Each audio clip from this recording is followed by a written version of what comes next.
In this video, I'm going to review a small book by Dan Sullivan called Always Be the Buyer. Down below are links to the book. You can get it on Amazon or you can get it on the Strategic Coach website for free. All you got to do is put your email in and a little information. So Always Be the Buyer is a really great philosophy. It's a mind-blowing and exciting philosophy. Basically, the premise is this. In every situation, there are buyers and sellers. The seller is someone who can get rejected. The seller is trying to sell something, and the buyer can determine if they want it or not. The buyer is the one who ultimately does the rejecting. So as an example, if someone's trying to sell you a car, if you're the buyer, you can say no. You get to choose which car you buy, and you can reject all of the other sellers. And a core premise of this book is the idea that how you got to where you are right now is that you rejected a lot of the things that you used to say yes to. You rejected a lot of the things that you used to accept. And sometimes even getting rejected hard. Sometimes you get rejected. And often getting rejected hard can sometimes help you clarify what you want so that you can buy better things in the future.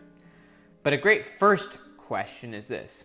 What are the things that you rejected, whether they be ideas, mindsets, philosophies, relationships, situations? What are the things you rejected and started saying no to and stopped accepting that you used to accept? And what were the most important rejections you've made? Again, it could be an idea. Once I rejected the idea that I wanted to be an employee. I rejected that idea. I accepted the idea that I wanted to be an entrepreneur. At one point, I rejected answering my own emails, and I hired an assistant to do that. I've recently rejected a lot of relationships that I used to want. I rejected a mentorship or a collaboration that no longer made sense to me because I no longer resonated with that person. I've recently rejected working with my old literary agent, and I'm rejecting working with my former publisher. And so even in the last 3 months, I've started rejecting a lot of things so that I can say yes to better things, so that I can buy better things. And so the point is that everything in your life should be happening for you, not to you. You should be learning from your former experiences. And as you start saying no to increasingly high quality things, you can start saying yes to better and better things. The point of all of this is that you should be the buyer. You should be the one that determines what you say yes to.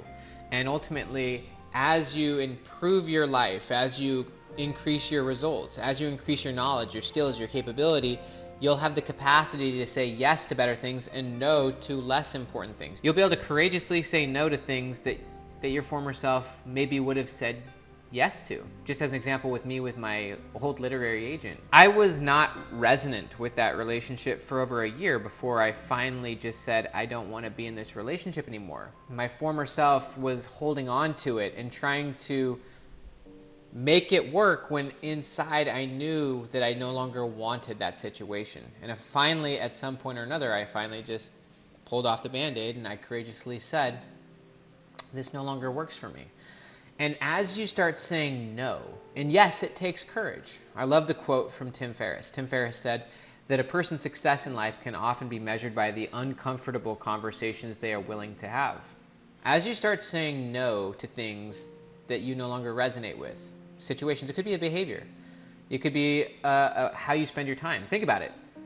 If you are scrolling through Facebook for hours a day, then that's what you're buying.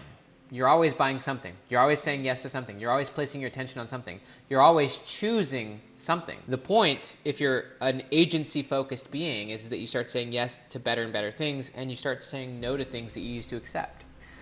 And so as a simple strategy that Dan Sullivan recommends, look back on and write down all of the big rejections you've made. It could be an idea. It could be a situation. It could have been a job. It could be a relationship. Write down all of the things that you rejected in the past that ultimately led you to making a big upgrade in your life, and that ultimately led you to getting to where you're at. Now then project forward to your future self and think, what are the things that you're still saying yes to right now that your future self would say no to?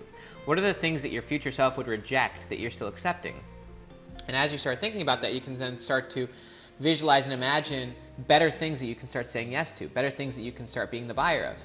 In every case, you're always the buyer. If you choose one thing, you're simultaneously not choosing other things. Saying no becomes very powerful and important. One of the things that Greg McKeown talks about in the book Essentialism is that as a person becomes more successful, they start inviting more and more opportunity. They start first off becoming aware of more opportunity, but they also start having more opportunity. It was concentration that got them to success, but now that they're at a higher peak, Now they have more opportunity coming at them, and now they're more distracted. They're thinking about what to do with their money. They're thinking about this opportunity, this situation, that situation. And because they're thinking about all of these things, now they're so split focused and they're not doing the things that ultimately got them success. They're no longer concentrating. They're overly diversified, overspread thin in their mind, that then they self-sabotage and they ultimately go backwards and create unnecessary valleys. So it becomes insanely important to clarify what you want at each stage. It's okay that your current self wants different things than your former self. That's actually why you can say no to things. That's why you can reject things, is because now you know better and you want better things than maybe you wanted in the past. Now you want better things, you're clear on what you want, and so you can say no. So as you grow, as you advance, as you succeed, the point is to continuously clarify what you want at each new stage, and then to say no to everything else. That doesn't mean you have to abandon everything. There's certain things I'm never going to abandon. For example, my relationship with my wife and various other things. But there's plenty of other things that I'm currently accepting that I know my future self will reject. That could be relationships. It could be situations. It could be habits. So the sooner I can start asking myself, what is my future self saying no to that I'm still saying yes to? And how can I start saying yes to those things that my future self would say yes to? Then I can start being a better buyer. Then I can start making better decisions. Then I can start having more courage. It takes courage to say no. It also takes courage to say yes to powerful things and to commit to those powerful things.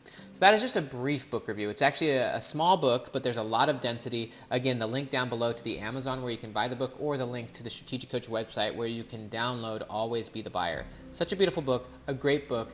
I challenge you and invite you to be the buyer. I challenge you to download or buy and read that book, and then review your past rejections. Write down in your journal just the things you've rejected in the past that ultimately led to your biggest breakthroughs. As you start saying no to things, you not only demonstrate true learning. For example, if you finally start saying no to a bad habit, then you've finally learned from that and you can stop repeating the same experience over and over. But also, as you truly say no to things that your former self used to say yes to, every time you say no to something, you then can further commit to what you really want. One of my favorite quotes, and this is just to end it, is from Robert Brault. Robert Brault said, "We're kept from our goal not by obstacles, but by a clear path to a lesser goal." So we're kept from our goal not by the obstacles that are in between us. It's actually, we're kept from our goal because of clear paths to lesser goals. We're still saying yes to things that are below our vision. We're still accepting the wrong things. Once you start becoming the buyer and rejecting all of those lesser goals, then you can start committing to what you really want. And just by saying no to a lesser goal, by removing a relationship, by removing a situation, by removing a habit, by removing a behavior, by removing something that you used to accept, it could be how much you get paid. It could be how you spend your time. By removing that, you're committing further to your future self, the person you really want to be. Then you can start saying yes to better things. I'm Dr. Benjamin Hardy. Here's the next video in this Future Self series.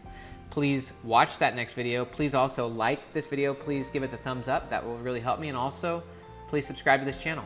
Down below also, there is a peak state checklist. You click the link, give your email, and you can get the peak state checklist that will help you get into a peak state every morning. Have an amazing day.